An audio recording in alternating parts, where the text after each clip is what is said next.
Boa noite. Boa noite, eu sou o Bruno Barcelos. E eu sou o Rafael Ferreira. Estamos mais uma vez ao vivo, hoje para falar sobre vaidade, o rancor nas redes sociais. Esse é mais um motivo a debate em que a gente traz algum tema para debater com vocês e entre a gente e tentar esclarecer por alguns pontos de vista da psicologia.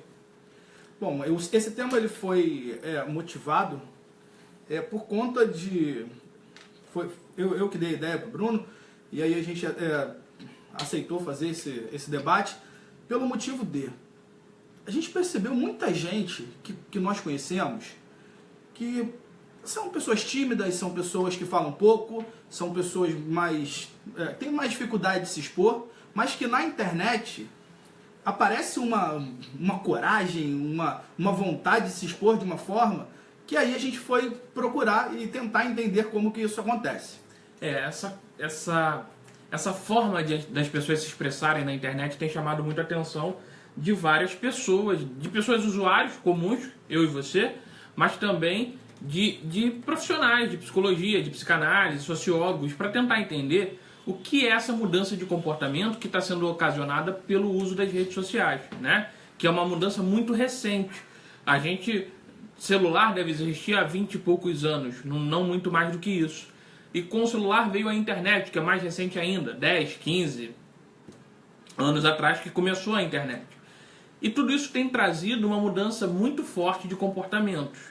A questão que a gente coloca para iniciar a nossa conversa é: há uma mudança de comportamento, as pessoas estão mais agressivas ou as pessoas estão revelando mais a sua própria agressividade?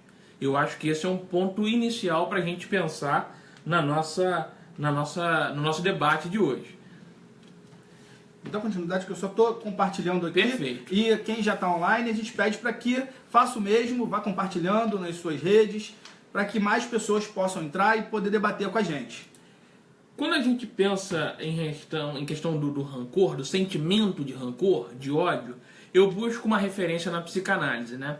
Freud ele sinaliza que o sentimento de ódio ele é constituinte do que é o sujeito, ou seja, uma pessoa, ela, ao se tornar pessoa, digamos assim, né, sair do campo meramente biológico para ganhar uma dimensão psicológica, o ódio, assim como outros afetos, já estão colocados lá na sua base, né? E Freud sinaliza que o ódio antecede o amor. Por quê? Porque ao menor sentimento de desconforto de uma criança, de um bebê, o sentimento que ele tem é de raiva, de ódio, de rancor. E esse sentimento só é modificado a partir do momento que ele tem uma experiência de satisfação, de acolhimento, de algum tipo de prazer. E isso está colocado, pelo menos pra gente aqui hoje, como forma da gente entender que o ódio ele faz parte do que é o ser humano. O ser humano ele não é só uma coisa boa, maravilhosa, gentil, educado, bondoso. O ser humano tem um lado que é sim rancoroso, que é sim agressivo e que tem suas funções, né? Inclusive, na biologia a gente vê que a agressividade ela tem uma função de luta ou fuga diante de alguma ameaça. Ela tem uma função de sobrevivência. Mas quando a gente sofistica esse pensamento para a questão social, em que não há uma situação nem de luta, nem de fuga, a gente precisa pensar para que serve essa agressividade nas redes, por exemplo, e fora delas também. Eu pesquisei e achei alguma coisa falando sobre um estudo de Platão, que é chamado de mito do anel de Giges.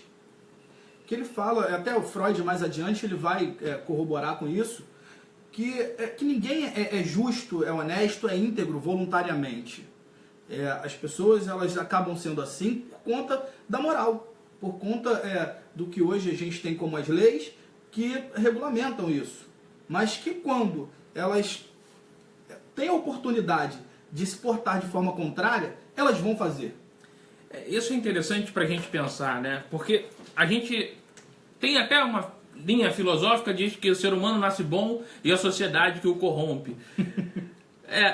Eu particularmente não penso assim, né? Eu acho que o ser humano não nasce nem bom nem ruim, porque até esses conceitos de bom e ruim variam muito de acordo com a organização social. Tudo que a gente tem hoje como adequado foi um combinado, né? Se a gente voltar no tempo, há 100, 200 anos atrás, o combinado era outro e o certo e o errado era completamente diferente. Se a gente pensar na questão da escravidão, pensar na questão da própria, o papel da mulher na sociedade, enfim. Exemplos fáceis de entender de que o que era certo era visto por um jeito e o que é certo hoje é visto por um jeito completamente diferente. Então esses conceitos de certo e errado, essa moralidade, ela sofre uma influência histórica, né? A questão religiosa, a questão dogmática, que já influenciou e ainda influencia muito os nossos padrões de convivência, elas também não vieram, não existem desde sempre, elas existiram a partir de um momento histórico.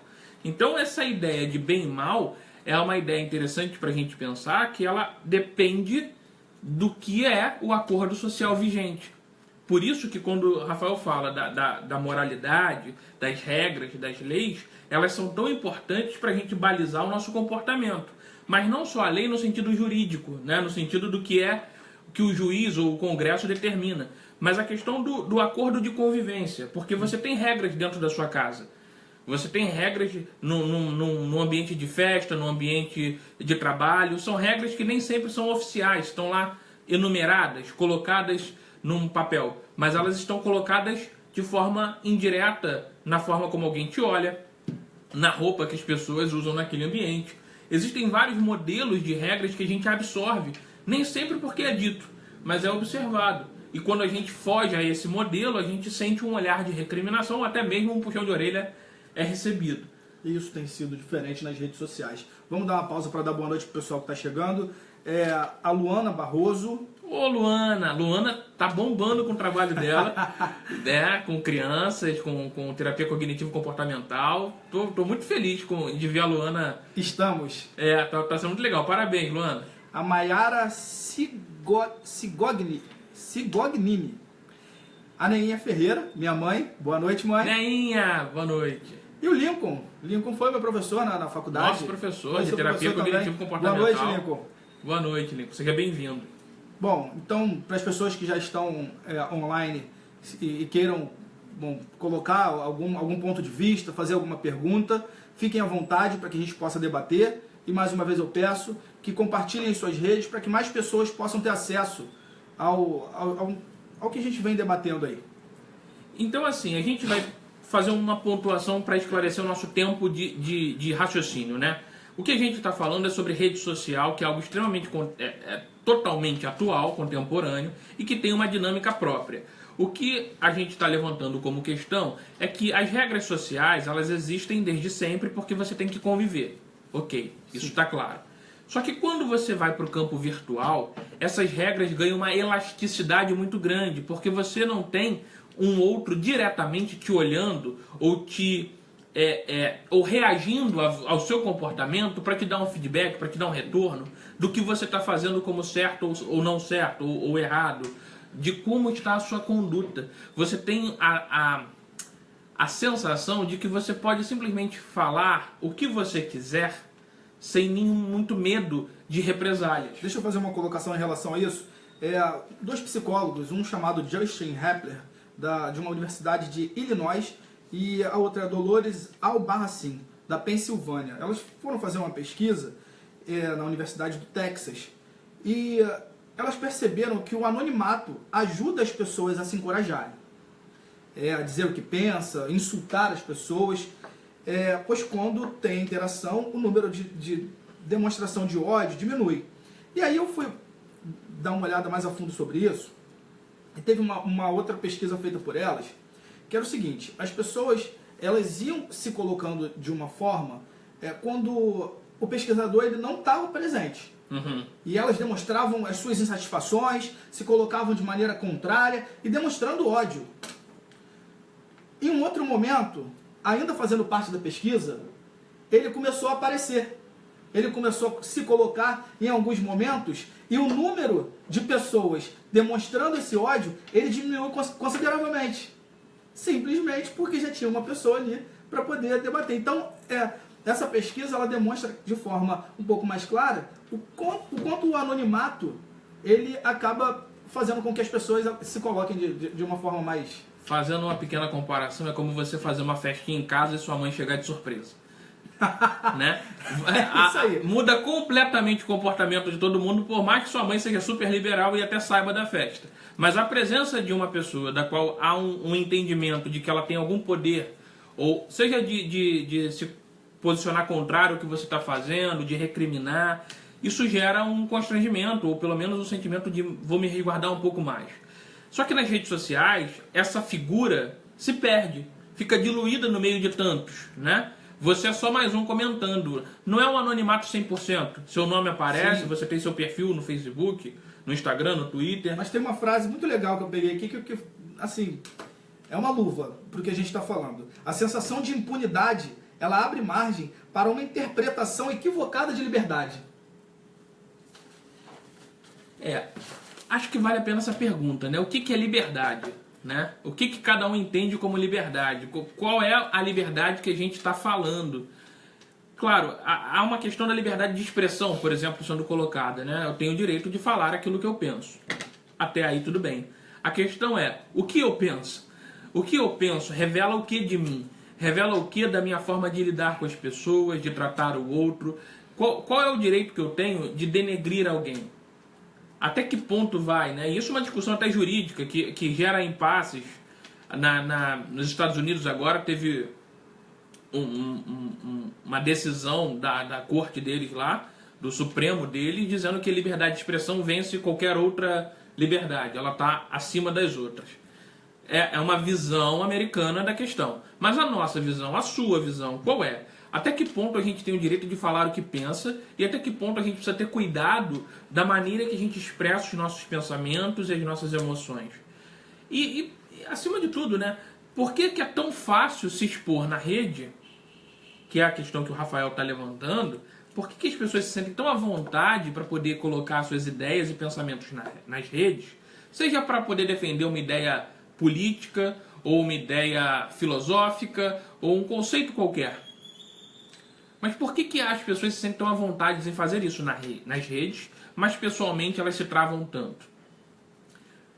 Sim, e as consequências que isso também elas trazem, né? Eu estava em uma dessas leituras minhas, eu estava vendo, e isso é muito comum hoje, a gente teve até no Brasil, não tem muito tempo, não me recordo se foi, acho que foi a Carolina Dickmann, né, que sofreu por conta dos vídeos, das imagens dela terem sido vazadas. Ou foi a Carolina Dickmann ou foi a Débora Seco, acho que foi a Carolina Dickmann, que por algum motivo acho que o celular dela foi roubado e aí vazaram fotos e aí hoje até tem a lei Carolina Dickmann que cuida dessa parte do que é chamado de cyber, das trollagens, dos haters que são chamados, né, os odiadores na internet. E aí as consequências que isso leva às pessoas, porque a gente está falando de algumas situações de ódio, mas penso no sentido até do Bolsonaro, por exemplo, que as pessoas chamam de bolsomito, um exemplo qualquer, mas que às vezes é uma situação de nudes, que acaba vazando e ocorreu já. Eu acho que vale a pena pegar esse exemplo dos nudes, que é algo muito atual. E quer dizer, atual. Se você for em qualquer não, mas existem hoje registros de que antigamente as pessoas também tiravam fotos sensuais ou faziam pinturas sensuais, né? A questão de expor a sua sensualidade é colocada desde que existe humanidade. Sim. Mudou a forma com a facilidade que você tem hoje de pegar uma câmera, tirar uma foto, fazer um vídeo e mandar para alguém. Mas pensando no que acontece hoje, não na exposição, vamos deixar isso um pouco de lado, mas na agressividade que existe após a exposição, né? O julgamento que existe quando se tem a foto de uma menina, mulher, nua, ou pelo menos sensualizando para alguém, e esse vídeo vaza, as pessoas se sentem no direito de denegrir essa pessoa, né? De dizer que ela é isso ou é aquilo, que bem feito, porque não deveria ter feito. Quem dá o direito de alguém atribuir um menosprezo a quem postou sua foto sensual? Por que essas pessoas se sentem tão empoderadas de saírem por aí pelas redes, compartilhando esses vídeos e, claro, fazendo piadas, deboches, criando até memes sobre isso? Porque eu tenho certeza que se fosse no encontro pessoalmente, um encontro de quem compartilha esse vídeo com a vítima do vídeo, eu duvido muito que a pessoa teria coragem de falar 1/3 do que fala. Sim. E, dando continuidade, as consequências disso. A pessoa que é vítima, às vezes acontece de cometer um suicídio. Como a gente já viu aí, em algumas vezes, gera ansiedade, gera depressão, síndrome do pânico, por conta disso. E aí eu fico me perguntando sobre a falta de empatia, a falta de se colocar no outro que ocorre nas pessoas que fazem isso. Eu até escrevi aqui uma parte que aí fala muito da minha forma de trabalhar, da minha forma de pensar enquanto psicólogo, que eu sempre falo do cuidado. E aí eu penso que assim, não se resume apenas em regras de conduta, né, de bem e mal, certo e errado. E também assim, quanto cuidado consigo e com o outro. Uhum. Porque você não para e pensa na hora, acho que fica uma situação quase que automática, porque ali na internet não é igual eu e você aqui. Para eu falar alguma coisa para você diante de você, na grande maioria das vezes eu vou parar e vou pensar.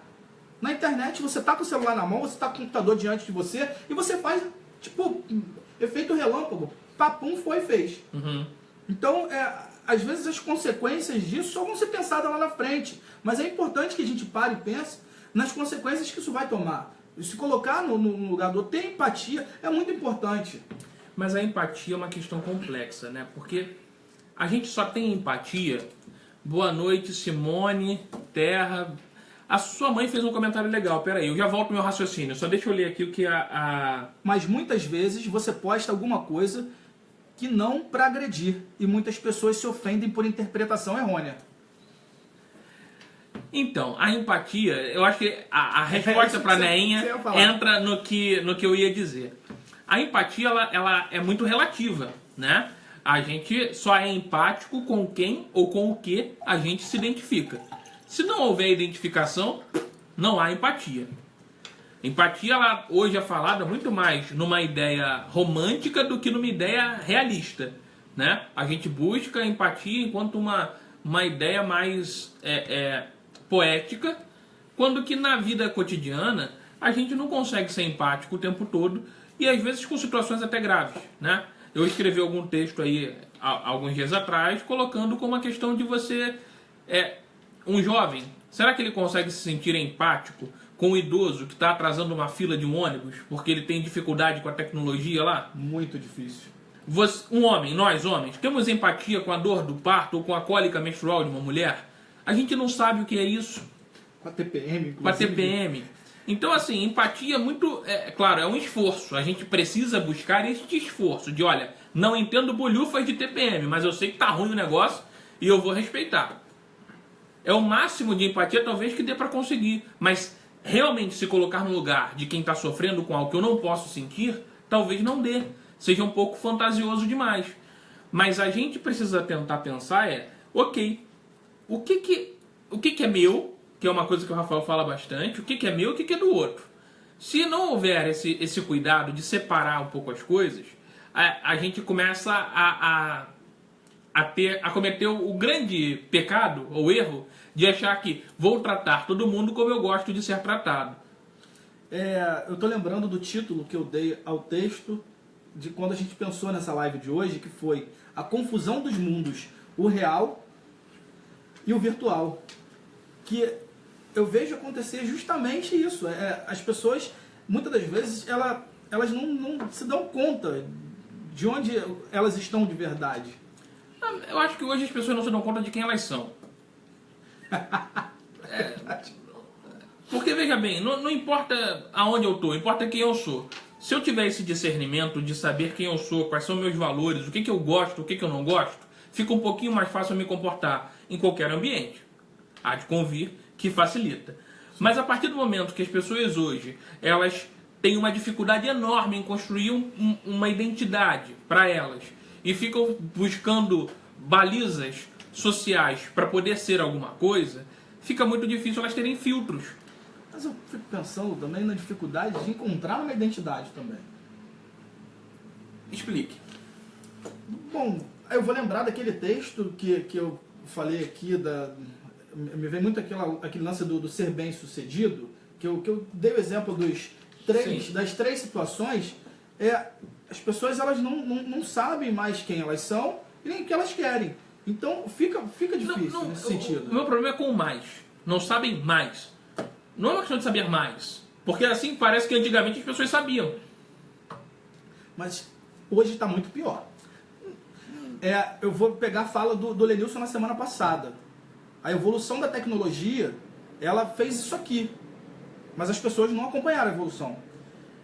Então, mas isso não quer dizer que elas sabiam mais antes e sabem menos agora. Mas ficava mais fácil de lidar com os contextos. A realidade tinha menos opções. Sim. Né? Se você não é uma pessoa que... Deixa eu ter cuidado com as palavras.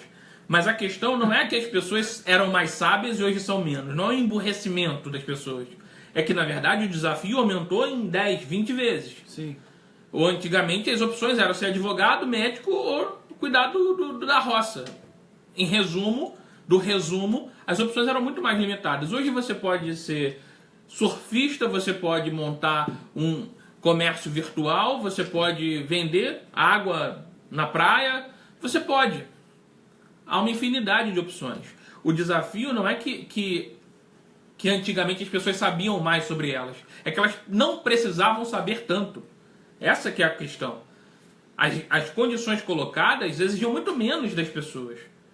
Hoje a exigência é maior. A partir do momento que você ganha um mundo sem muitas tabulações, o que você pode ser não tem nome. E você precisa inventar. E o que as pessoas não gostam é da responsabilidade de inventar um nome para si mesmas.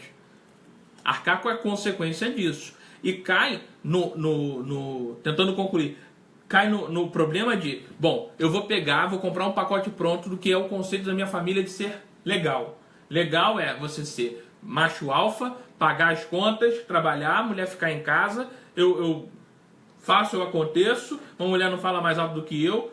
Existe esse conceito, está colocado na sociedade, e tem gente que segue esse caminho. Eu não posso dizer que essa pessoa está errada. Ela se torna problemática a partir do momento que ela começa a querer impor isso para todo mundo. E aí volta para a frase que eu disse. É o risco de você achar que todo mundo deve ser tratado como você gosta de ser tratado. A gente usa muito essa frase no sentido bom dela. Trate os outros como você gostaria de ser tratado. Eu digo cuidado. A pessoa pode gostar do oposto. A pessoa pode, de repente, não se sentir bem sendo tratada da maneira que você acha legal. Essas frases prontas são bem complicadas de ser usadas, né? É porque elas têm uma função dentro de um contexto. Não Quando é vocês mudam de contexto... nela. Vamos dar boa noite para minha irmã, que chegou ali agora.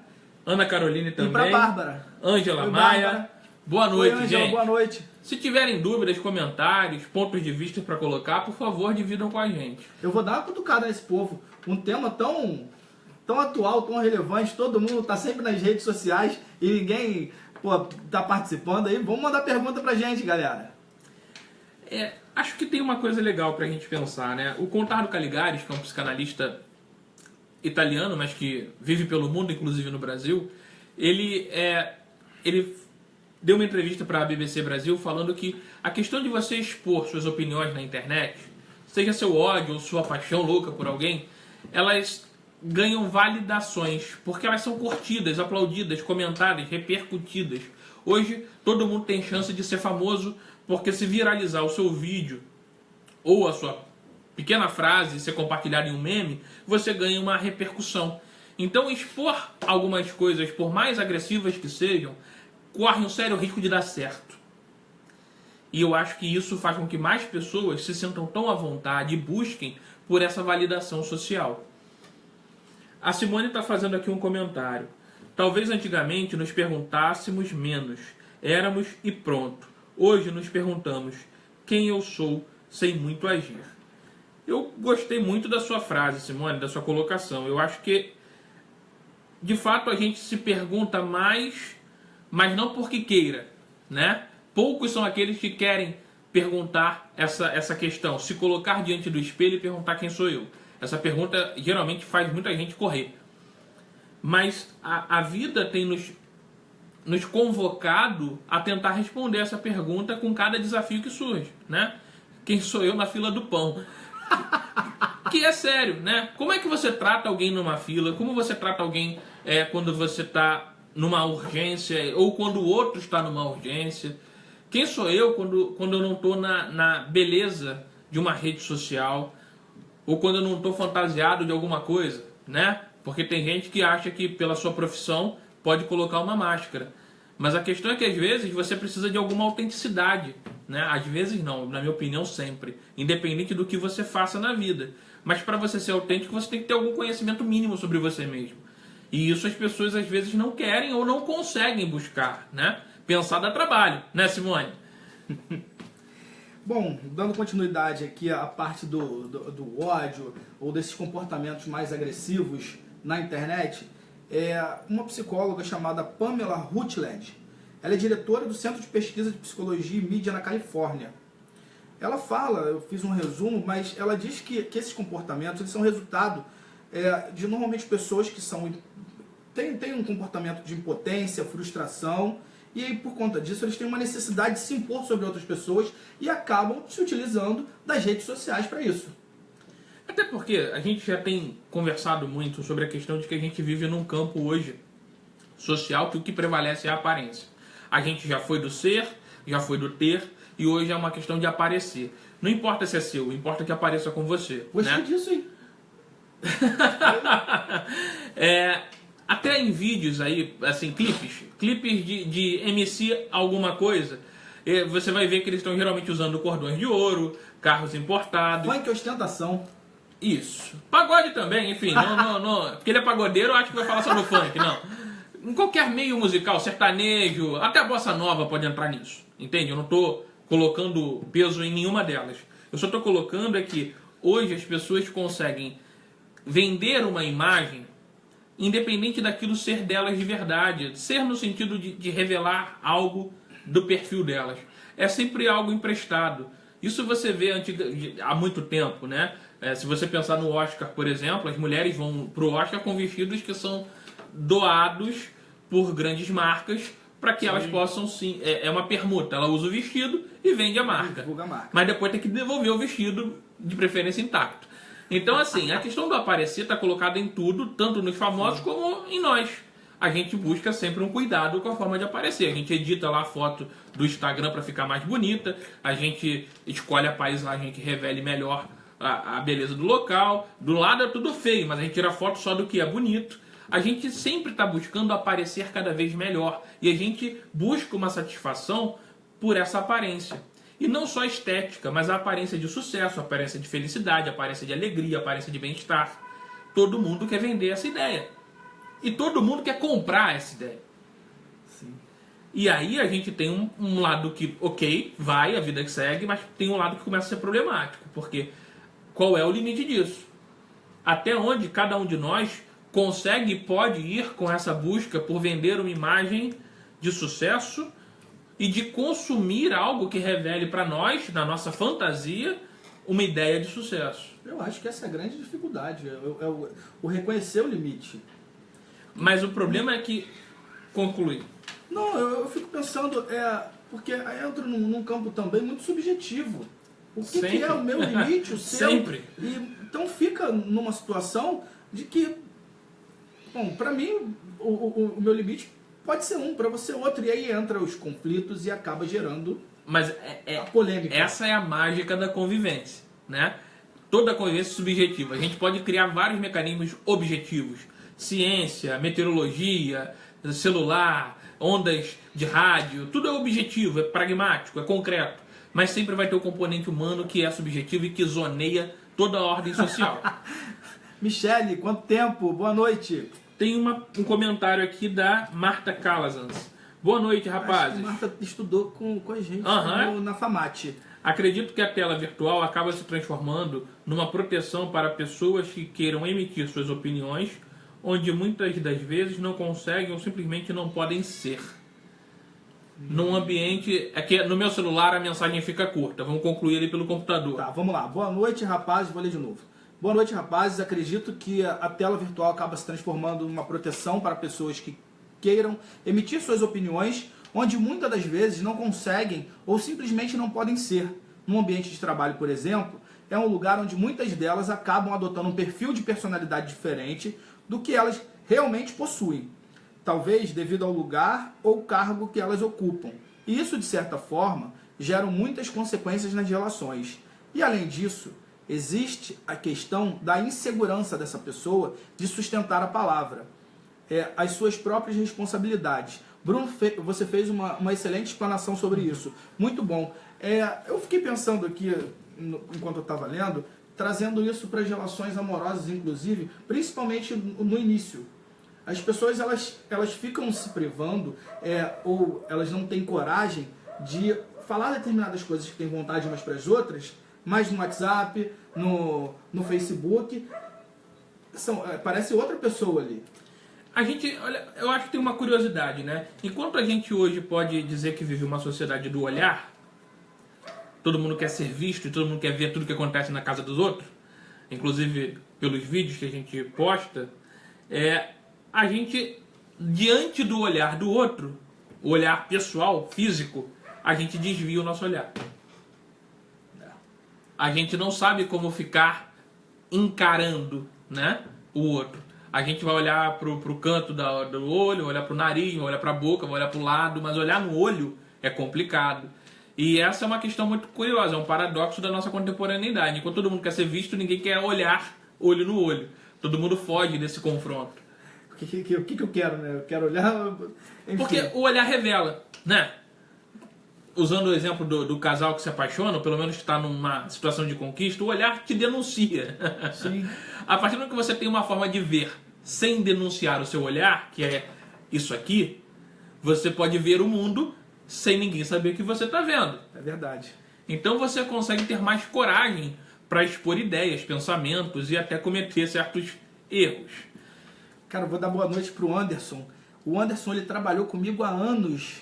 Deve ter pelo menos mais de 10. Muito legal ver você aqui, Anderson. Boa noite.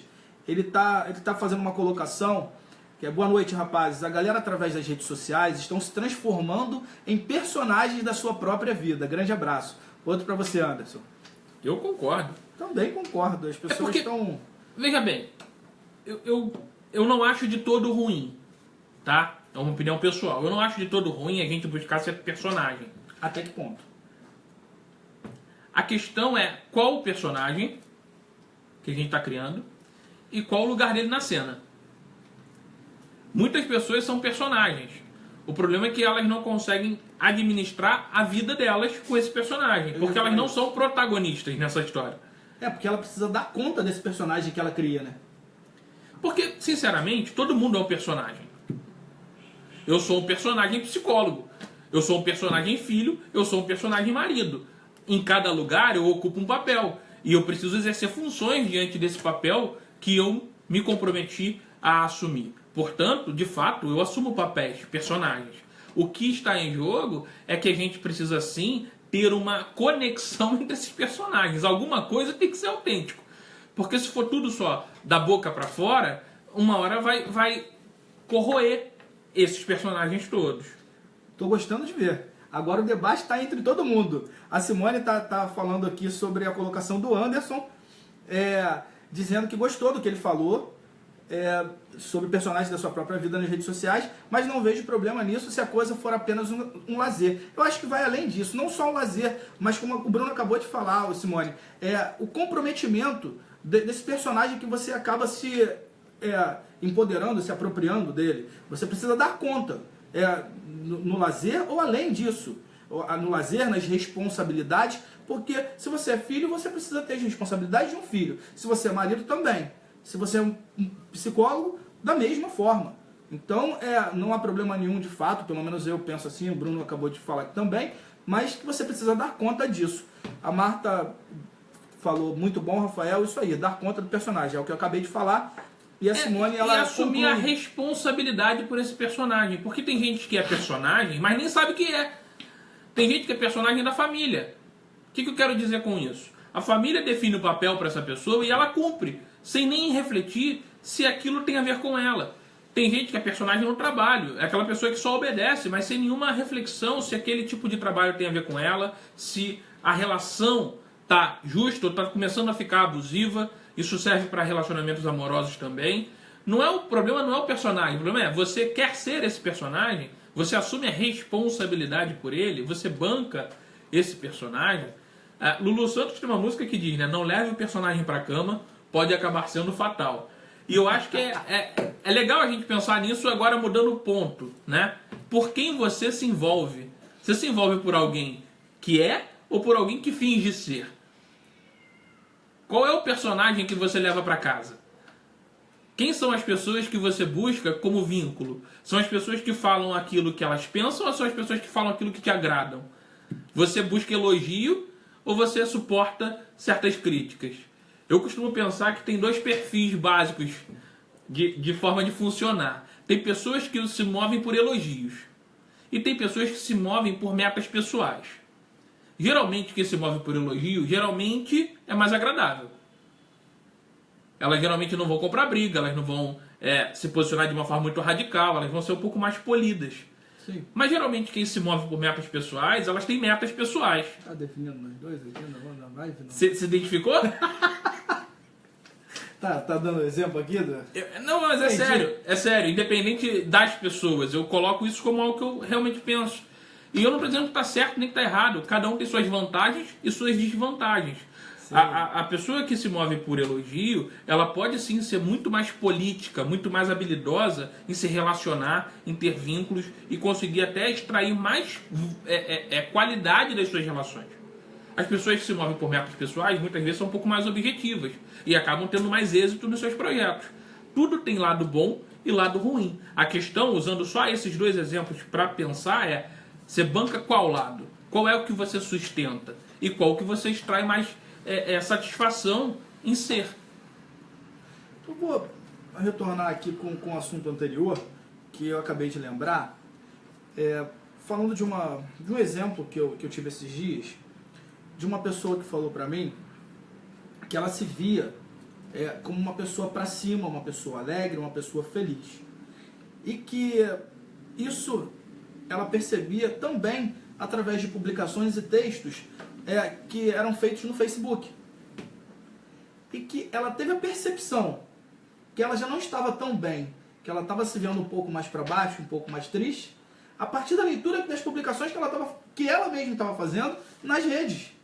Deixa eu ver se eu entendi. O que ela lia, do que ela escrevia, fazia ela pensar sobre quem ela é. Sobre quem ela Ou seja, o Facebook dela era mais verdadeiro do que ela.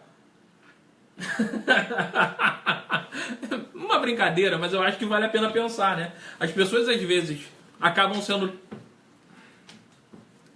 não só no sentido da vaidade, mas no sentido de uma reflexão mesmo. Às vezes as pessoas se revelam tanto nas redes que não se dão conta do quanto se revelam.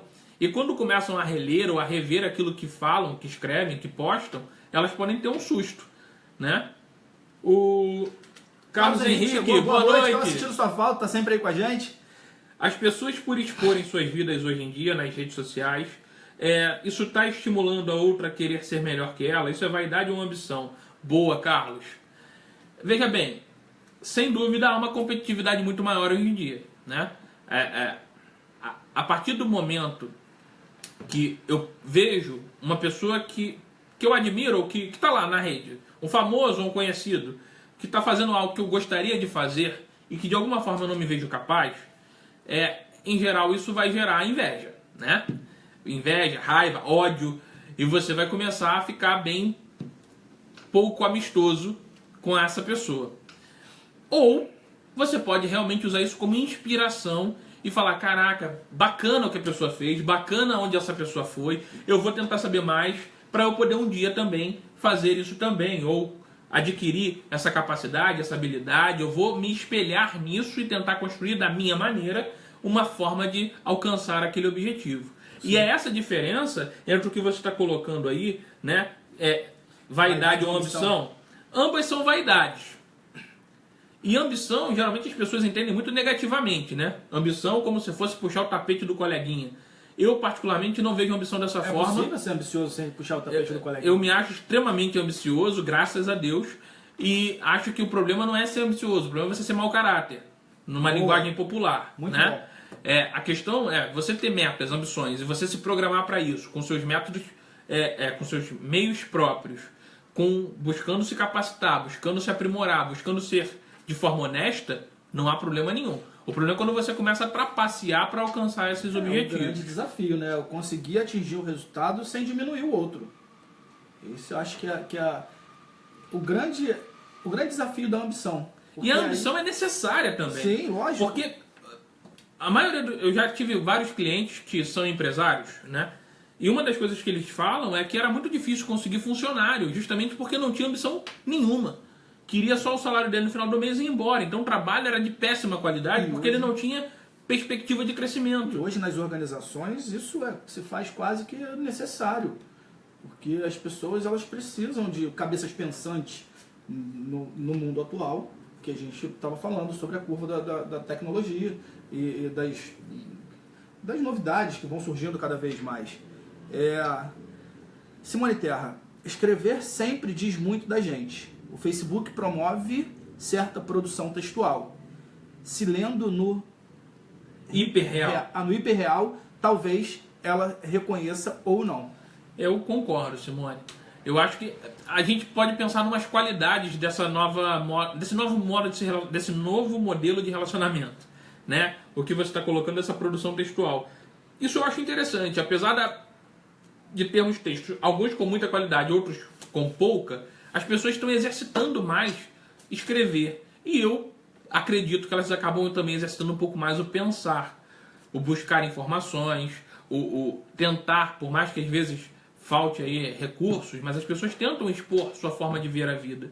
E isso eu acho que pode ser interessante, se vier acompanhada de uma reflexão, que é o que você colocou. Talvez elas se reconheçam ou não, mas eu acho que é uma janela de oportunidade. Eu acho que até porque a vaidade, né, faz com que a pessoa ela esteja ali se expondo de uma maneira em que as pessoas olhem positivamente para ela. E aí, se ela não busca as informações, se ela não busca se qualificar, ou enfim, estar ali se expondo de uma maneira benéfica, ela acaba aparecendo de forma contrária. Às vezes a gente também precisa pensar, né? Quem você conhece que não é vaidoso, né? A gente tem a Simone fez um comentário legal, né? Uma janela ou um espelho, Bruno. Perfeito. É isso. A gente tem aquela música da Amélia, né? A Amélia que era mulher de verdade, que não tinha nenhuma vaidade, que aceitava basicamente tudo sem reclamar. A questão é que vaidade, ela é uma questão de existência, né? Para você existir enquanto um sujeito, você precisa ter um mínimo de vaidade, assim como você precisa ter um mínimo de egoísmo. Porque se você não tiver nem um pouquinho de vaidade, nem um pouquinho de egoísmo, você vira uma massinha de modelar. Você vai se tornar aquilo que alguém espera que você seja. Ou aquilo que você acha que o outro espera que você seja. Que é mais complicado, mas é o que acaba acontecendo. Se a gente não tiver um mínimo de discernimento para falar, peraí, olha só, isso eu não aceito, isso eu não gosto, ou peraí, eu gosto mais desse jeito, eu tenho como projeto fazer de tal maneira. Se você não tiver o mínimo de vaidade e egoísmo para poder se sentir bem sendo você, o que sobra?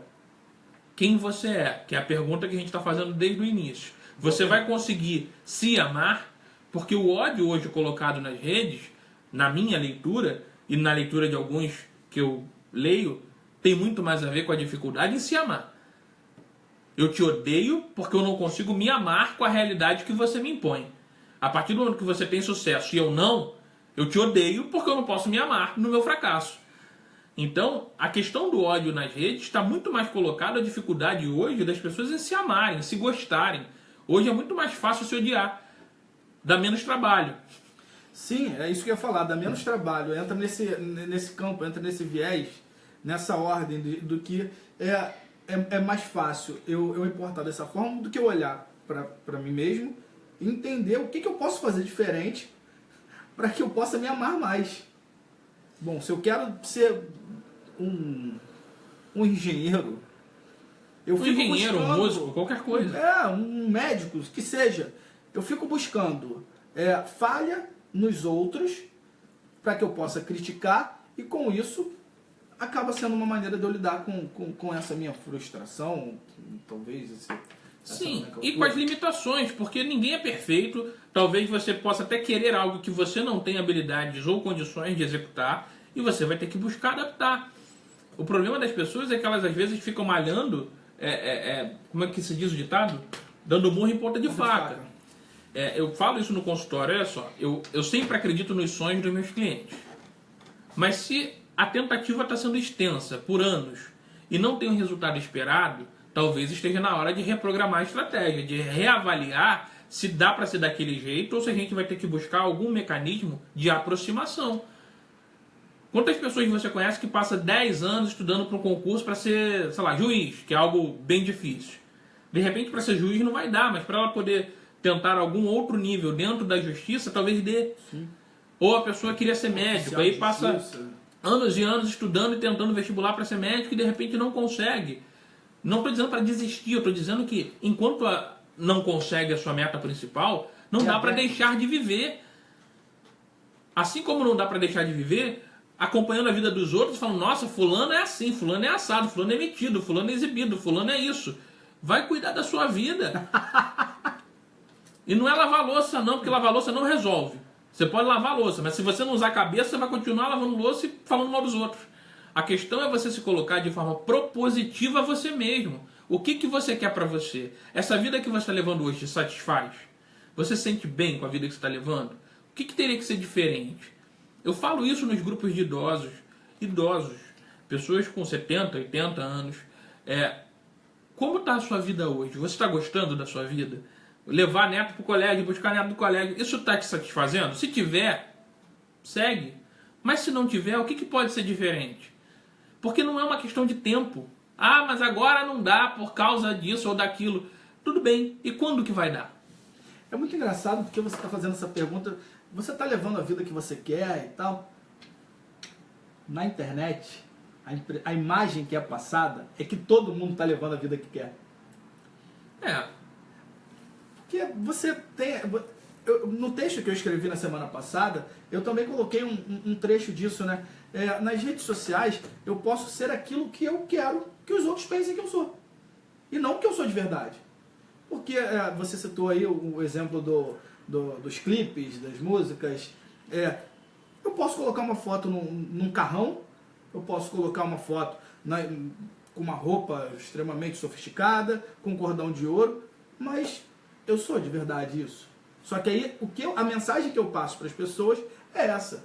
E aí quantas vezes eu já não ouvi uma pessoa dizendo a outra assim, nossa, você brigou, tá brigado com a sua namorada, sua noiva, sua esposa, mas nas redes vocês pareciam tão felizes. A gente expõe aquilo que a gente quer, né? E as pessoas também entendem o que querem, né? Que é o que Neinha falou lá no início da conversa. Verdade. O fato de você postar uma foto de um momento bom não quer dizer que sua vida seja boa o tempo todo. Assim como você fazer um comentário sobre algo ruim que aconteceu, não quer dizer que sua vida seja uma tragédia. Agora, tem pessoas que sempre vão postar, né? Eu já vi pessoas que fazem uma viagem e postam o resto do ano inteiro sobre a mesma viagem. Aí tira uma foto numa segunda, outra foto numa sexta. Parece que a pessoa está viajando eternamente. É uma forma. Tá valendo. Mas a questão é que muitas vezes as pessoas fazem recortes do que querem entender. Ou seja, eu quero que esse casal seja um casal de sucesso, um casal de romance, e eu vou sempre entender que eles são lindos, fofos e maravilhosos. Ou eu quero odiar essa pessoa, ela só fala bobagem, ou falou uma vez uma bobagem, eu vou pegar aquilo, vou rotular ela, e pra mim sempre ela vai falar bobagem, independente do conteúdo. Então, tem muito da plateia também, né? E plateia sou eu, Rafael, você. Agora você está sendo plateia aí. Quando você escreve, a gente é plateia aqui. A questão é como cada um entende ou quer entender a vida. A Simone fez um comentário que essa coisa de falar mal dos outros não seria uma questão cultural entre os brasileiros.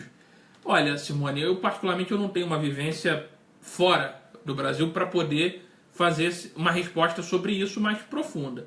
Mas eu acredito que nós, brasileiros, temos um grande prazer em reclamar. Isso é bem forte no Brasil e talvez em algumas outras culturas. Mas o Brasil tem esse lado muito forte. A gente é um povo queixoso, né? A gente se queixa do sol quando tem sol, se queixa da chuva quando tem chuva, se queixa do político que é ladrão, se queixa do político que não é ladrão, que, se tivesse lá também roubava.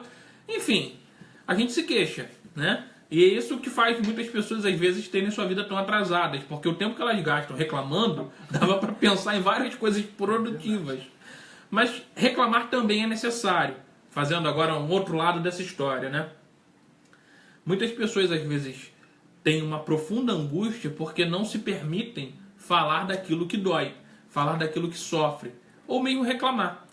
Não fazer da vida uma grande reclamação, mas ter aquele momento de desabafo, de desengasgar e de colocar, seja para o parceiro ou para a família, ou, claro, com a ajuda profissional, que não está bem. É a questão do exagero. Reclamar se faz necessário? Sim. Mas isso é exagero. Acho que tudo na vida em exagero acaba fazendo mal. Então, tentar ter esse olhar para que não ultrapasse o limite do exagero. O problema é identificar o que é exagerado. Olha só, hoje eu estava numa instituição que eu trabalho e era um grupo de idosas demenciadas. E uma idosa falou assim, não, meu pai era safado, porque ele era mulherengo. Sim, e ele tinha várias mulheres fora da relação com a minha mãe. A outra ouviu e falou assim, que horror, como é que fala assim do pai? Idosas demenciadas discutindo, caindo no debate, porque uma tem um valor moral de que pai e mãe é sagrado, a outra estava falando a realidade que ela viveu, de que... E são pessoas, né, como eu, você, todo mundo. Eu só estou colocando esse paralelo de que o reclamar, ele está colocado para todo mundo, seja nas redes ou fora das redes. E certamente a gente tem uma dificuldade enorme em perceber quando é o ponto que é dentro de uma razoabilidade e quando é exagero. Porque para quem reclama, está sempre normal, está sempre dentro do razoável, porque essa é a forma que ela sabe viver. A questão é que talvez falte também um pouco de pessoas que sejam mais... francas e pontuem esse desconforto. Sim. Porque muitas vezes a gente é tolerante com quem é chato, a gente é tolerante com quem é desagradável, a gente é tolerante com quem é abusado. Mas a gente não é com quem não é, dessa forma. Isso eu acho que é curioso pra gente pensar. Marta Carlos nos fez uma pergunta aqui. Bruno, com relação ao fato de ter um pouco de egoísmo e vaidade, é provável que alguns sujeitos confundam o ser omisso com o ser dependente daquele lugar que estejam ocupando? Eu queria, só para não perder o raciocínio, dar continuidade ao que você falou. Que eu acho que isso é um pouco de não se colocar como prioridade, não se colocar na vida em primeiro lugar. Uhum. Porque essa coisa de não... Você falou de algumas... Eu falo muita coisa. Você falou alguns adjetivos da pessoa ser chata, ser isso... Ser, abusada. Isso. Ser vista assim, muitas das vezes ela não é. Mas como ela se coloca em primeiro lugar para ela, e ela se expõe, ela coloca as suas vontades, as suas ideias, ela coloca o que ela pensa. Porque isso não é comum na sociedade. A gente é educado, a gente é mal educado. Então, o que eu quero dizer com isso? A gente é educado de uma forma equivocada, em que a gente aprende que a gente só tem que agradecer e elogiar. Nunca pode falar mal. Porém, o efeito contrário é que a gente fala mal de tudo indiretamente. O brasileiro é rei em jogar indireto. Sim. A gente joga no ar, né? Não, porque tem gente, né, que é sei lá o quê. Ok, tá valendo. Mas a capacidade de falar olho no olho é muito mais eficiente na maioria das vezes. Mas isso envolve o que você está colocando, se colocar em primeiro lugar. Ontem, no consultório... Eu ia falar de um exemplo do consultório. Então fala o seu exemplo. Não, na verdade eu tenho alguns exemplos no consultório de que acaba gerando um sofrimento forte por conta desse não olhar para se colocar em primeiro lugar. Porque em alguns casos as pessoas ficam se sentindo bem inferiorizadas por não ter essa postura, e aí acaba aparecendo um sofrimento disso no consultório. E aí a gente vai percebendo que é exatamente não ter um olhar para si próprio, das suas vontades, das suas reais necessidades, e se colocar dessa forma. É porque eu acho que isso tem tudo a ver com o que a Marta colocou sobre a questão da omissão. Muitas pessoas são omissas com elas mesmas, né? E é exatamente esse o caso do consultório de ontem. É uma menina jovem que geralmente cede diante do que o outro deseja. Ou seja, se ela queria ir para uma boate X, mas os amigos querem ir para a boate Y, ela vai ceder e vai para a boate Y. se quer ir para um restaurante mexicano, mas os amigos querem ir para um restaurante de comida japonesa, ela vai ceder e vai para o restaurante de comida japonesa. Então ela tem uma omissão com as suas vontades justamente pelo grande temor de magoar, porque de fato na história dela ela busca um reconhecimento, um acolhimento, que é o que ela oferece. E com isso ela se omite. Ela trata as pessoas com muito carinho. O problema é que a recíproca não é verdadeira, justamente porque é muito mais fácil manipular ela. Mas eu penso que assim, ela não se trata com muito carinho. Esperar com que os outros a tratem assim... Mas essa que é a questão. É isso que a gente aprende. Tratar o outro como você gostaria de ser tratado. Só que ninguém complementa a frase que é: trate-se como você gostaria que o outro te tratasse. Verdade. A gente é muito voltado para o outro, né? E a gente mesmo vai ficando um pouco diluído no meio dessas relações. Agora, a Marta fala do medo de mudar de vida. As pessoas, elas têm muito medo, e é natural que tenham. Mudar não é fácil, é desafiador, e você não sabe muito bem para onde você está indo, né? E a gente acaba só modificando quando ficar do jeito que está se torna insuportável. Isso, até Freud tem uma frase que ele fala isso, né? Que a pessoa muda quando ela percebe que estar do jeito que ela está vivendo é algo que não está em valor mais, que não faz sentido, que é insuportável.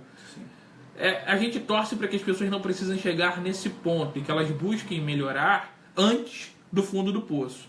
Mas muitas só conseguem buscar ajuda ou mudança quando chegam no fundo do poço, porque se omitem muito. E se omitem esperando que o outro adivinhe ou descubra o que eles queriam de verdade. Isso fica muito claro no consultório. As pessoas só nos procuram quando elas chegam no fundo do poço. Na grande maioria. A gente percebe... Quando chegam até a gente, é porque chegam num nível de sofrimento muito forte que já não tem a menor condições de dar conta. A Simone fez um comentário aqui, né? O tamanho da polidez. Se for polidez demais, pode ser hipocrisia. Se for de menos, falta de educação. Eu acho que não tem como medir a polidez. Porque em cada relação é permitido um grau maior ou menor, né?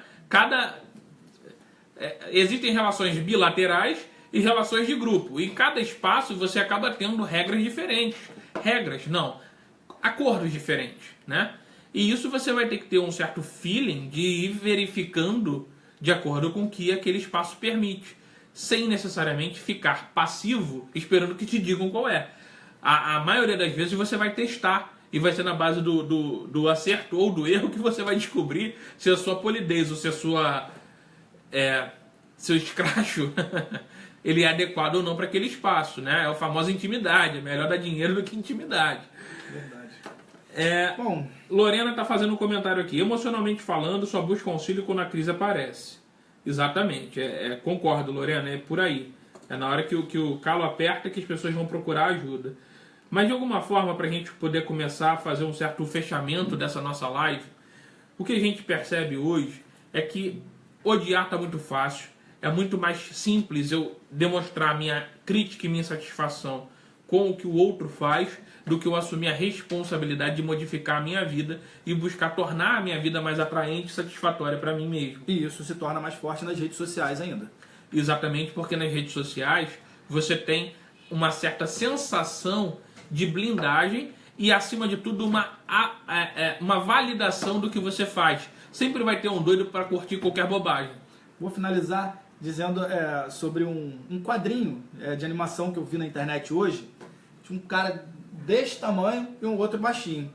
Aí o baixinho olhou pra ele: seu filho da mãe! Xingou uns 3 palavrões lá. Aí que o grandão olhou e ia esganar o baixinho. E o baixinho olha pra ele e fala assim: desculpa, pensei que eu estivesse na internet. É por aí. A vida real é um pouquinho mais dura, né? Então, gente, olha só. Quem tiver aí com a gente, por favor, compartilhe essa live. Se inscreva em nosso canal, Motiva Consultoria para Psicólogos no YouTube. Sempre vai aparecer aqui embaixo a opção de se inscrever. Curtam a nossa página Motiva Consultoria para Psicólogos no Facebook ou no nosso Instagram. Semana que vem tem convidado. E queria dar um recado rápido aqui. A gente está com um evento que é um curso sobre como falar em público. Falando em público e vencendo a timidez, que vai acontecer mês que vem, dia 29 de julho. Se inscrevam no nosso e-mail motivacontato@gmail.com E procurem nas nossas páginas a programação do evento, que está bem legal. São 5 horas de evento e vai ajudar muita gente aí a alavancar a carreira. A Simone está fazendo um comentário aqui. Almoço há anos com um amigo de trabalho e reparei que ele sempre come frango. Certa vez o questionei e ele me disse: odeio mudanças, prefiro sempre apostar no frango. E é o direito, né? A gente não quer aqui definir qual é a maneira correta de viver, mas é sempre perguntar se a maneira que você está vivendo está correta para você. Bom, eu vou finalizar fazendo um agradecimento a todo mundo aí.